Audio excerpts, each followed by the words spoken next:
Alright guys, this is going to be me, Chris Gives Tricks, back with another video, and this time we're doing a sneaker review of the Reebok Workout Plus. But before we begin, just real quick, I just want to give a shout out to all the subscribers that have subscribed to me as of recently, especially with the 2 recent videos that I have made in the weekend. I'm going to try my best to keep up with the content on this channel, and hopefully you guys will be able to enjoy more content to come. So let's go ahead and get right into it. One of the most underrated Reebok shoes of all time in the classic series that they have. Like overall, the most popular one that everybody would know is the classic leather and also the classic nylon, but not many people will know about the Workout Plus shoe that originated all the way back into 1987 as it served the purpose of people that wanted to work out. This was definitely during the aerobics era where many people were just caught on the hype, as many people were trying to work out from home, from gyms. They were a lot more self-conscious in the late 80s and probably early 90s, I would say.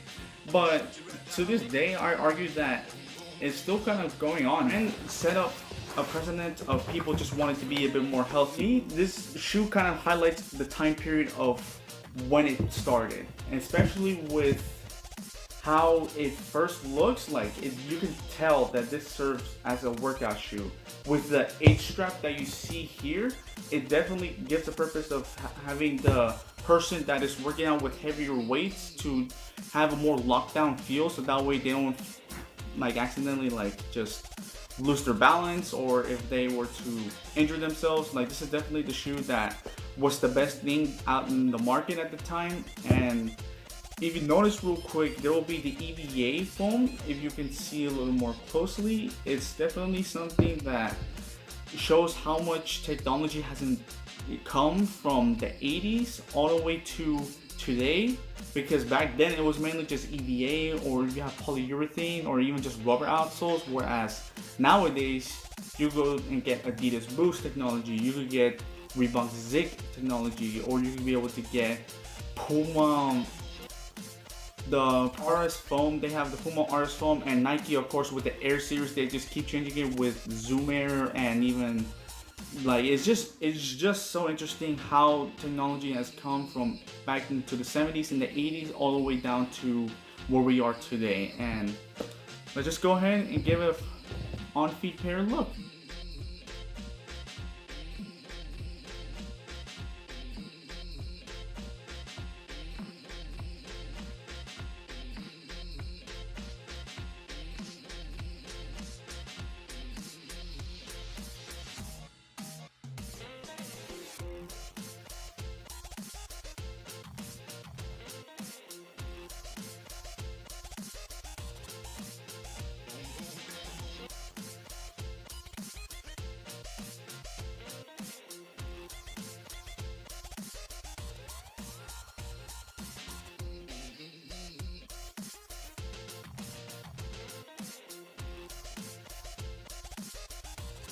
Alright, so after wearing the Reebok Workout Plus shoe, I definitely noticed how the A-strap does kind of hold you down to the ground when it comes to you just trying to walk. Like you can definitely feel the A-strap doing its job, which is a little bit surprising because to me, the A-strap I wouldn't think would do that much. I think it was just gonna be like any normal shoe where you'll be able to walk a little bit more comfortably, but no, it actually can hold you down a little bit if you were to ever work out.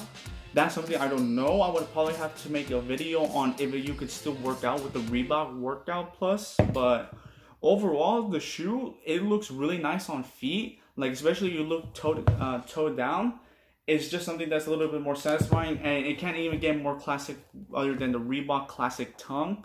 And I mean overall with the gum outsole, it definitely gives it a little nicer touch to it, and it's still pretty available if you're able to go to a Reebok store, or if you're able to try to shop online, or just any other retail stores. You could be able to get the Reebok workout shoe even into below retail prices. And as for the sizing itself, I definitely would say go true to size, because it definitely could give a little bit of a tighter feel to it, which is perfect with this shoe for me personally. But if you have a wide foot, definitely go a half size up, or if you want a little bit more of a snug fit to it, go a half size down. But I personally don't think you don't need to go size down, because the shoe definitely feels fine if you go true to size.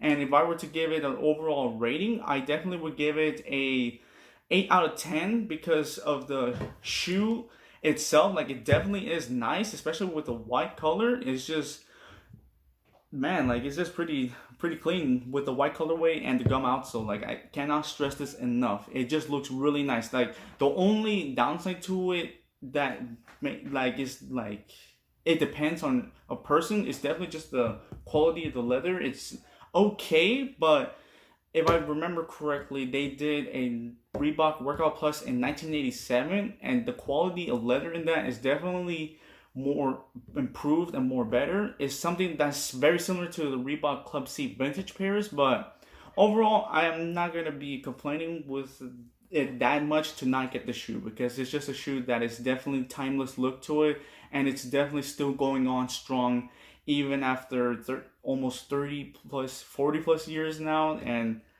yeah, I would definitely recommend going out to get this shoe. I feel like it would be a lot more comfortable than, say, if you were to work out with Converse or if you were to work out with Vans. It's definitely something that fits to where we are right now, where many people are going to the gym more than ever. So I definitely say go give it a try. It may not be as competitive or as ahead as newer workout shoes, but it still is a pretty good shoe to just rock with if you ever go to the gym. It's just something that I think would be nice. And that's going to be it for the video, guys. So if you enjoyed this video, go ahead and give it a like and subscribe. And of course, I will see you next time. This is Chris Gives Tricks, and enjoy the rest of your day. Oh na na, you don't wanna run with me. Oh la la, run up on man and squeeze.